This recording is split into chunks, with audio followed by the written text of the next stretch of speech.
a new interview with Howie Hawkins conducted by Primo Nutmeg is revealed that the Green Party better dump this motherfucker immediately if they want to gain any momentum whatsoever in the 2020 general elections. Let's talk about it.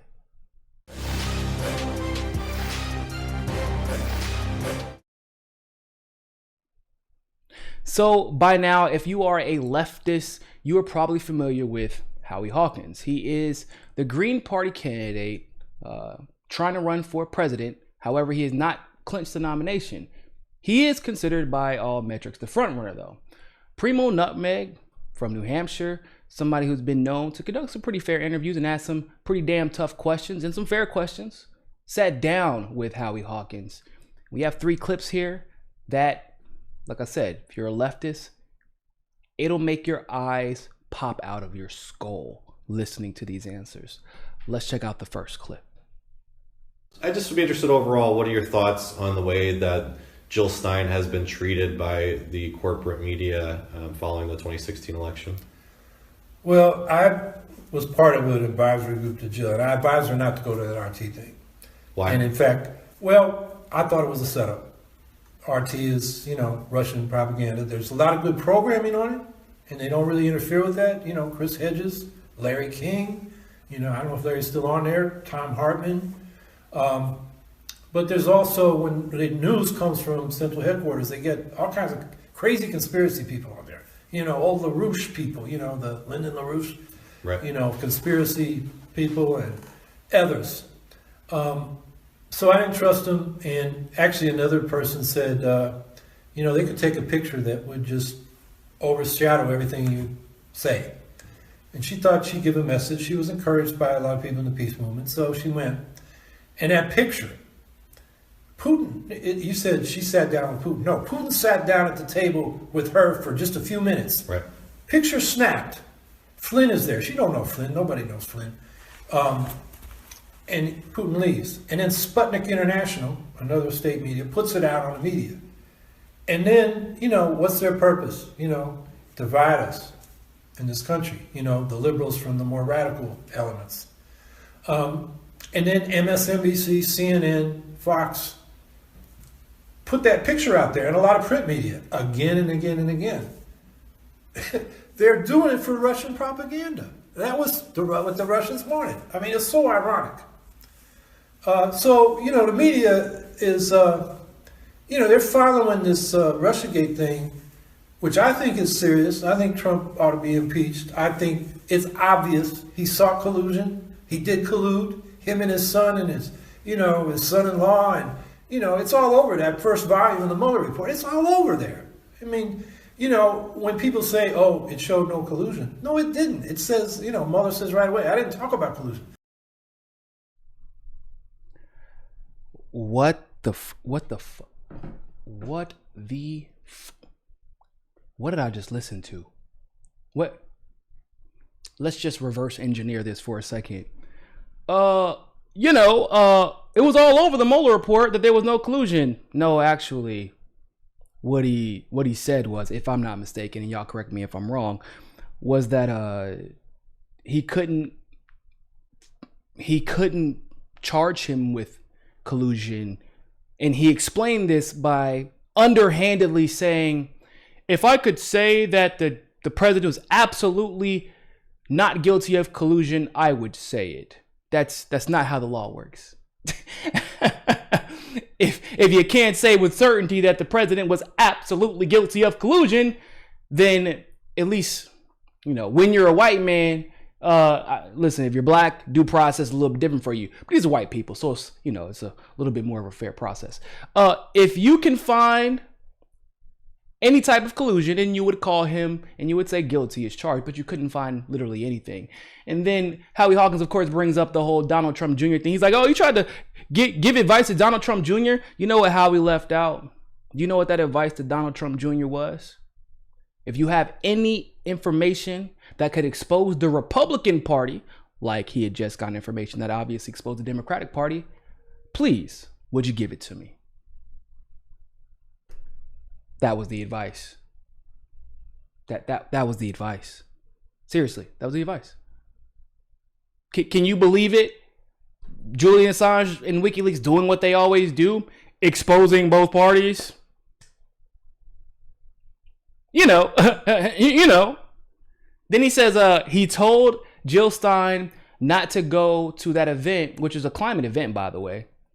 He invited, and Jill Stein went anyway, and Putin sat beside him. And that Sputnik radio and that RT, that's just pure propaganda. And then as he lists off a bunch of extremely credible, well-known journalists, and I'm pretty sure a couple of them at least have Pulitzer Prizes.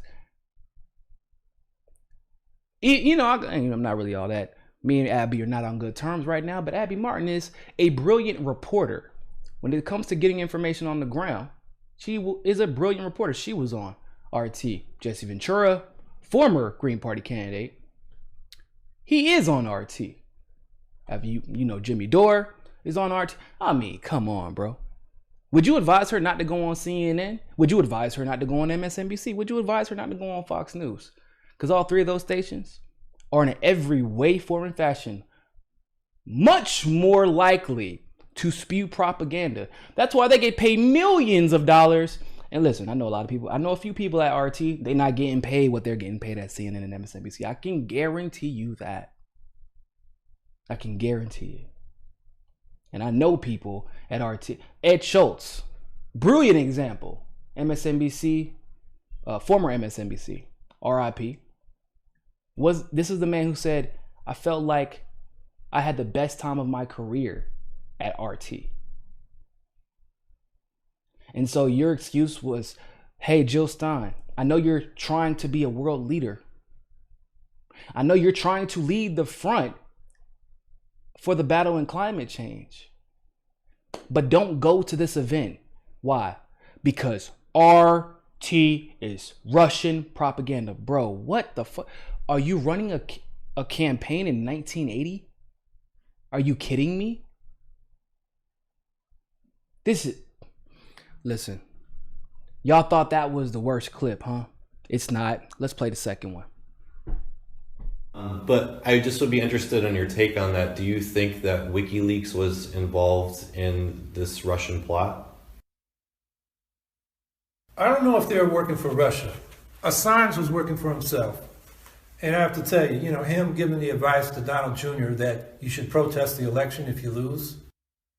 I mean, he's dealing with the son of a Klansman becoming president, an out-and-out racist who is encouraging, the right wing that's armed to come out and cause mayhem. I mean, those politics are really bad. So, if he ends up going to trial, we may find out more. I don't think he should on this 2010 charge. That's a whistleblower thing. He was a publisher, and he should be defended. But his politics in 2010, trying to give advice to Donald Jr. for the campaign, working with Trump, that's bad. I don't support that at all. So that'd be my criticism of Julian Assange. Now, how much he speaks for the whole WikiLeaks organization? Probably does, because one of his defenses was that was on WikiLeaks, not him personally, but pretty much everybody understands it was him. And whether that was with the Russians, that I think is not documented. There's circumstantial evidence. Like, well, where are the WikiLeaks about, Putin? That's the Panama Papers. A lot of stuff came out about Putin and his wealth there. So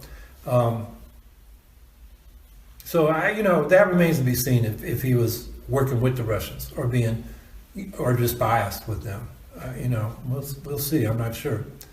But he should not be prosecuted for publishing the leaks from Bradley Manning, or what's he call himself? Chelsea. In terms of 2016, though, I do have to ask, too, just because what WikiLeaks released in 2016 was emails showing that the DNC was colluding with the media and with state parties, and specifically against Bernie Sanders, and plotting against Bernie Sanders. Do you think that it is a crime to expose that? No, not for WikiLeaks. the crime was hacking. That's a crime. Assad says he didn't get it from the Russians. The intelligence community says the Russians did it. Maybe Assange is saying he got it from a cutout. You know, the Russians gave it, somebody who gave it to him. And he's not really lying. You know, I think we'll find out in the end. What the fuck did I just listen to? What this man is... You know what? Now I'm starting to understand why Howie Hawkins had to literally use his power within the Green Party to coalesce the elite in the Green Party around him and push other candidates out.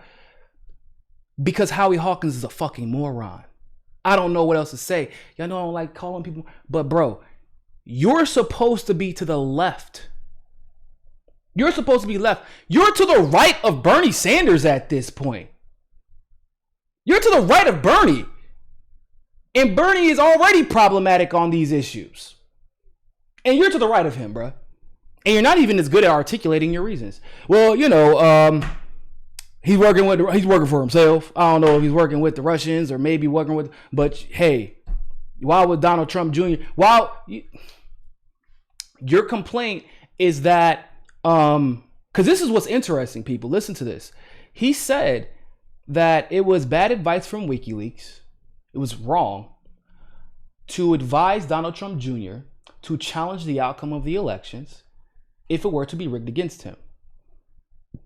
And I mean, considering, ladies and gentlemen, that it was WikiLeaks that revealed that the DNC was openly and actively trying to rig the elections, it would make sense that WikiLeaks would be skeptical of any results that benefited Hillary Clinton. I think that's fair to say, right? We all read the damn WikiLeaks. Okay, cool.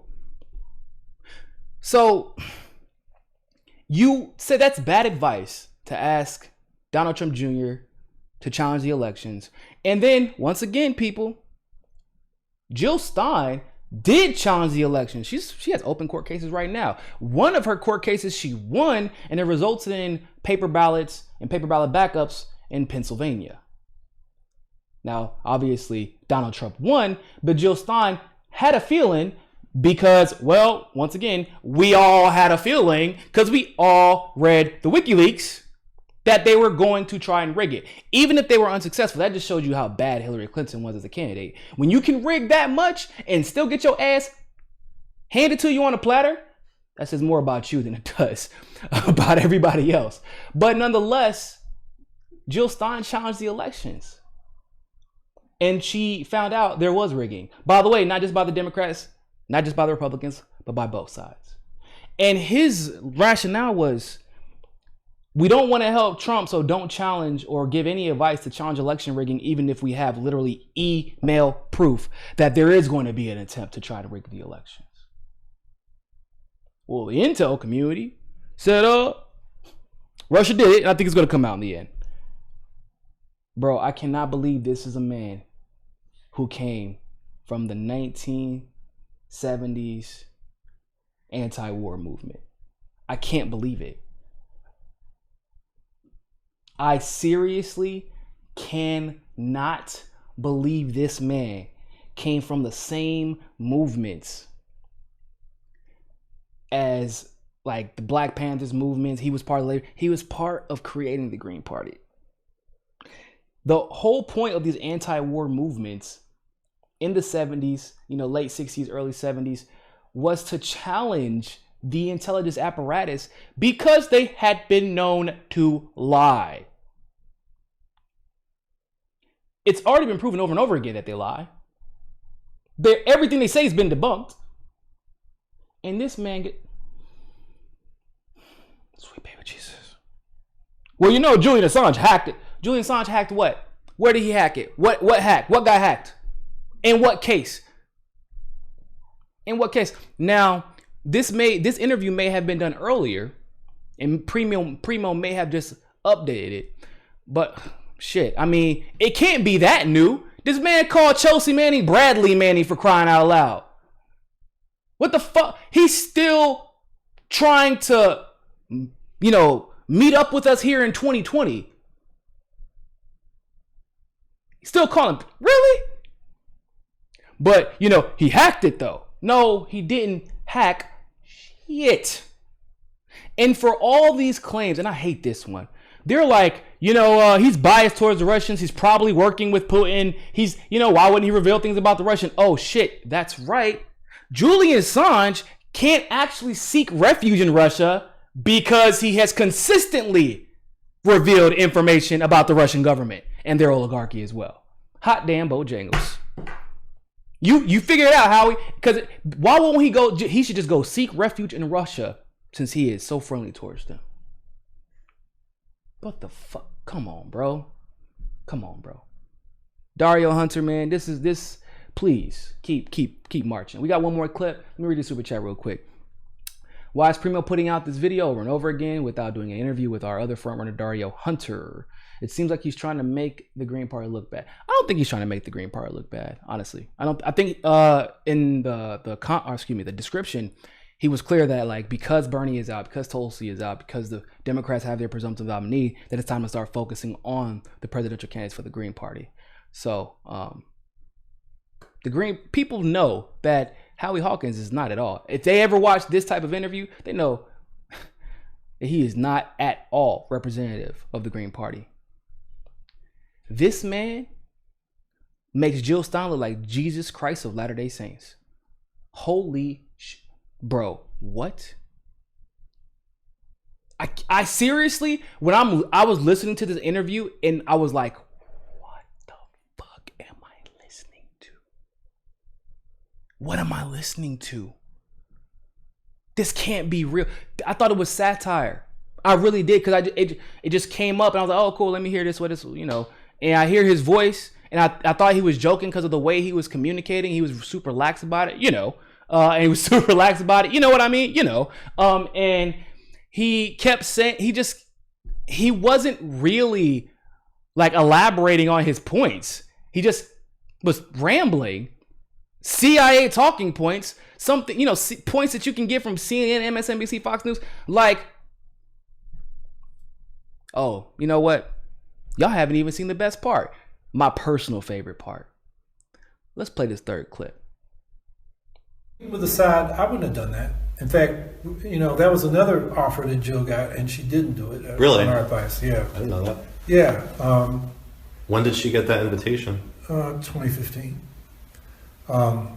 And, you know, to go with a delegation under control of the Assad regime is, you know, that is for their purposes. You're not going, particularly in the middle of a civil war, you're not going to be able to find out what's really going on or interview the other side. Right. So I think she was. Well, it's like it's kind of like the Jane Fonda thing back in Vietnam, right? I mean, it's going to be used as propaganda. You're not really.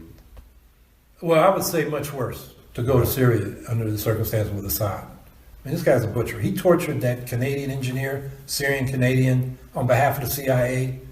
And, you know, New York Times last week had a story, and Democracy Now! Had the reporters of documentation. There are over 100,000 political prisoners, tens of thousands dead in this country and tortured. It's brutal. So, yeah, that would not have been a good one to take.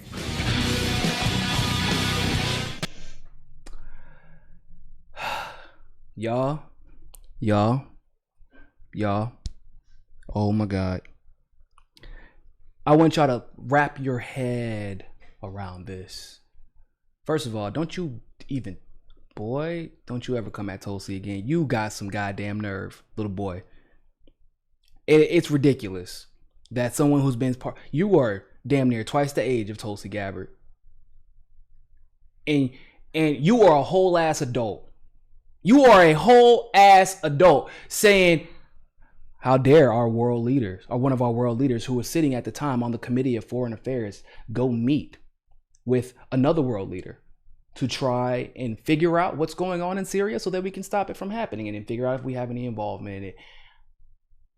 Back in my day, Mr. Howie, we call that being the adult in the room. Don't you ever disrespect Tulsi Gabbard again. You don't get to say her name after this interview. You don't get to even bring up Tulsi Gabbard. Okay? Don't do it. Second of all, wrap your head around this real quick, people. And Red Economics, give me 1 second. I'm gonna get to your super chat.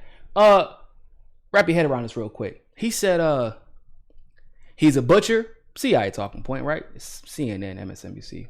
We are already used to that. But given everything that if this interview is a little bit old, it doesn't matter because we still had enough information by the time this interview was done, at least, that this still sounds absurd. So he says he's a butcher. Okay, we've heard that before. And he tortured this Canadian Syrian engineer, okay, on behalf of the CIA, okay, who was trying to overthrow him, okay, and he also has tens of thousands of political prisoners and has killed all these people, which is the excuse that the CIA uses to overthrow him. Hold up, something ain't right. Something ain't adding up. Listen. Y'all, I'm not that good at math. I play Elevate, like I play brain games. I know I'm an expert, but it's a lot. I practice the games a lot. I'm not really all that good at math. My addition and subtraction is pretty solid. My division is a little bit off. But something in this circle ain't adding up right. You're telling me that Assad, as a favor to the CIA who's trying to overthrow him, tortured a Canadian Syrian engineer and is also holding a bunch of prisoners and killed all these people. And that is the excuse, by the way, that the CIA is using to overthrow Assad. Which, by the way, of course, you all know by now that's been debunked by the OPCW leaks. But, y'all, I know this might be presumptuous of me to say about a presidential candidate of the United States of America. But, y'all don't think that Howie Hawkins has any idea what the fuck he is talking about? At all. I don't think he's even trying. I think he got up one day, was bored out of his goddamn mind, said, well, shit, if Joe Biden has dementia and he can run for office and Donald Trump is in the damn WWE Hall of Fame and a reality TV star and he can run for president, shit, might as well throw my hat into the ring too. Because there's no way he's even taking this seriously. You can't possibly be taking this campaign seriously with these talking points. Somebody want to tell me? I mean, some of you who may be more involved in the political side of the Green Party, like in the organizational side, somebody want to explain to me, like, why isn't Howie Hawkins a Democrat? He literally aligns with them on just about every issue. Why is he not just a Democrat? Hell, if Howie Hawkins would have ran as a Democrat with these talking points, that motherfucker might be the nominee right now. If we're being real. Red Economics, thank you very much for the super chat, my friend. Dario Hunter is a fantastic candidate. Yes, he is. Smart, compassionate, charismatic. He's what the Green Party needs. The Howie type Greens are holding the party back. I'm gonna be honest with you, Red Economics. By the way, I 100% agree with you. Dario Hunter is absolutely a phenomenal candidate. And once again, we are seeing another example of a party where they have a person of color, youthful, revolutionary, inspiring, experienced, by the way, because unlike Howie, Dario Hunter has actually held political office. I don't know if y'all knew that, but yes, he has. See, I have a theory that y'all might not like, but I'll have to say it. There has been these murmurs within the Green Party higher ups that I've been, I talk to them a lot. Or I have talked to them. I haven't talked to them recently, but I talked to them through 2016, 2017, 2018. I was a surrogate for Jill Stein. I don't know if y'all knew this. And Jill Stein is actually really close to my mentor, whose name shall not be mentioned right now. But there has been a lot of speculation that one of the primary reasons the Green Party has not made the leaps into viability that they should have made at this point is because they've been infiltrated by Democratic establishment. And what the Democratic establishment does is every time the Green Party tries to make that major leap, which we all know by now. I mean, they broke a bunch of records, like for themselves in 2016. Libertarian Party did fantastic too, but for the Green Party, they did very, very well. And it seemed like they've almost taken steps back since 2016. To even think that it is feasible for Howie Hawkins to do anything other than get his ass handed to him in 2016 or 2020 is beyond me. But the only ones who would think something like that are those who believe in this drill. Like they think that he actually has some type of possibility of finding any success amongst independents. Boy, Vermin Supreme looks like a goddamn foreign policy scholar compared to Howie Hawkins. But I don't think that's by accident. See, Jill Stein did something that's a little bit unorthodox for Green Party candidates. I don't know if y'all knew this. Not only did she run, but she helped the Green Party reach record-breaking fundraising numbers for themselves. Not only did she do that, but when she realized there was something off about these results in 2016, she raised millions to challenge the system and the election fraud that took place. And she began to win. So, how likely do you think it is that, well, maybe somebody didn't like how close the Green Party became a little bit more efficacious in achieving viability than they had been in the past? That the Green Party was actually entering in to the mainstream media conversation. We all know how bad they demonized Jill Stein specifically. Very rarely, though, did they actually mention the Green Party, because obviously they don't want other people to know that there are other options. They just attack Jill Stein and call her an independent. They call her a Russian asset, Putin puppet, etc., etc., etc. And they use that picture. And it's funny that Howie Hawkins said, I told her not to go because I felt it was a setup. That's a very specific accusation. And it's almost like, baby, you knew? I don't know. That's speculative. But at the very bare minimum, I just find it real goddamn suspicious that you are a Green Party candidate who has had the party, by the way, kick other Green Party members out in order to try and set you up as a nominee, no different than the Democratic Party, which of course would create what? Disaffected Green Party members. Then of course you run a shit campaign like you have been doing. There's no reason that I have not seen more of Howie Hawkins, considering he's a front runner supposedly. There's no reason that I have not seen more of Howie Hawkins by this point. At this very juncture, Jill Stein was killing it. At this juncture, by the time we got to the convention, she was turning up. She had crowds and crowds of people coming to see her. 600, 700 people came out to see her in Detroit, Michigan when I introduced her. She was killing it. And yet and still, how you go from Jill Stein to trying to cheat to get Howie Hawkins elected. If you ask me, it's a wee bit suspicious. And I like to consider myself the foremost expert in, party collusion. As a creator of the DNC fraud lawsuit, I like to think that I'm pretty well versed in this type of thing. I know this though.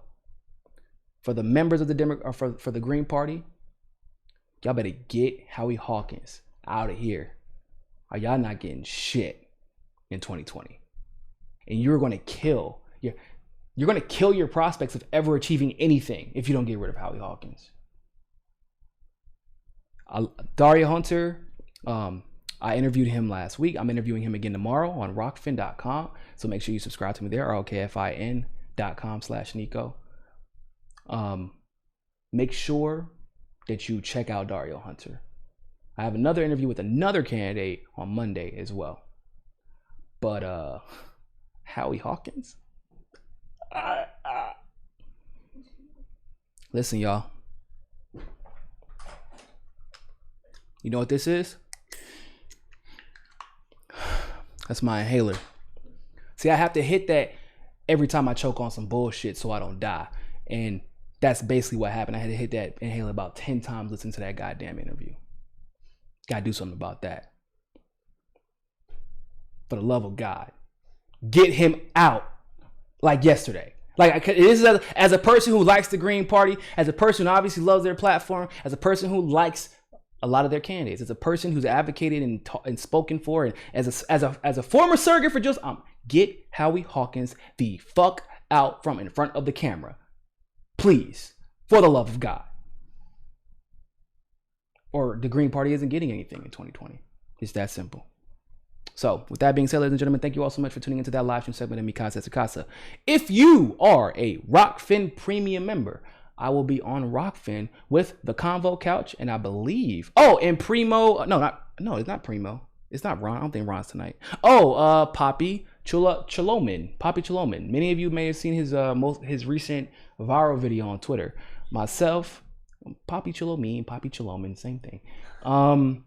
It's me, him, and Fiorella playing a game show with Pasta Jardula hosting, but it's only available to Rockfin Premium members. So if you are a Rockfin Premium member, you can go there. It's $9.99 a month. You can endorse myself or the Combo Couch, and you can watch all Rockfin Premium content for free. If you don't know, Kim Iverson is there. She just joined this week, so you can get her premium content as well. Also, Jimmy Dore is supposed to be coming on this week as well, amongst a few others that are supposed to be coming on next week. So a lot of people going to Rockfin. It's about to be lit over there, so you can stay here and hang out in the YouTube world, or you can come hang out with the cool kids at Rockfin. Your choice, all right? ROKFIN.com/Niko. And other than that, always remember, more than anything else, find your balance. Peace. If you like that segment of Mi Casa Su Casa, don't forget to like the video and smash that subscribe button. Want access to members only live streams, behind the scenes footage, and other premium content? Well, you can endorse us on Rockfin Premium, become a patron through Patreon, or you can sign up for the MCSC Premium membership through YouTube. All the links are in the description below. But hey, more than anything else, always remember, Find your balance. Find your balance. Find your balance. Find your balance. Find your balance. Find your balance. Find your balance. Always remember, more than anything else, find your balance. peace.